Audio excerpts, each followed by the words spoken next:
আমরা খালেদা জিয়াকে, তারেককে দেশ থেকে, এই ক্ষমতার থেকে তাড়ালাম কেন? তখন শুধু শুনতাম, পত্রিকায় দেখতাম হাওয়া ভবন, হাওয়া ভবন, হাওয়া ভবন, ট্রান্সফার কেস, খাম্বা কেস, দুর্নীতি, চুরি, ডাকাতি।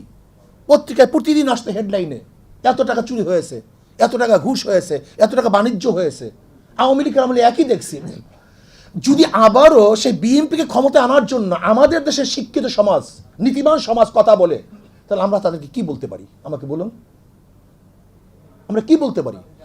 5ই আগস্টের পরে যারা হত্যা করলো, গুম করলো, খুন করলো, চুরি করলো, ডাকাতি করলো, যারা চাঁদাবাজি শুরু করলো, তাদেরকে যদি আবার কোনো শিক্ষিত সমাজ, নীতিবান আদর্শবান মানুষ সাপোর্ট করে, তাকে আমি কি বলতে পারি? আমাকে বলুন তো, আমি কি বলতে পারি? আমি বিশ্বাস করি আমাদের সবচেয়ে বড় অভাব হলো নীতি আদর্শের। চরিত্রবান মানুষ নেই, আদর্শবান মানুষ নেই।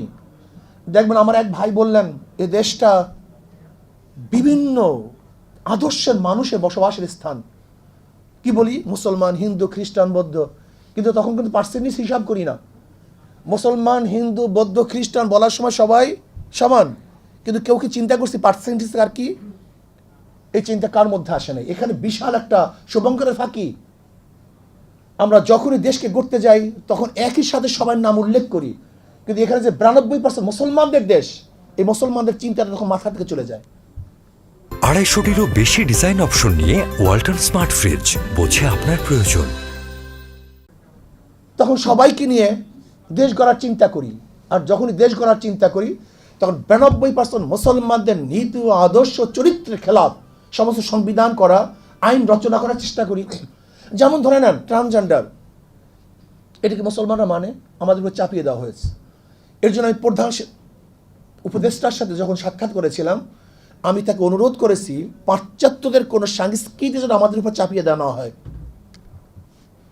চাপিয়ে দেওয়া না হয়। আজকে যারা বাস্তবায়ন করবে আমাদের আইন কানুন, তাদের চরিত্রটা কি?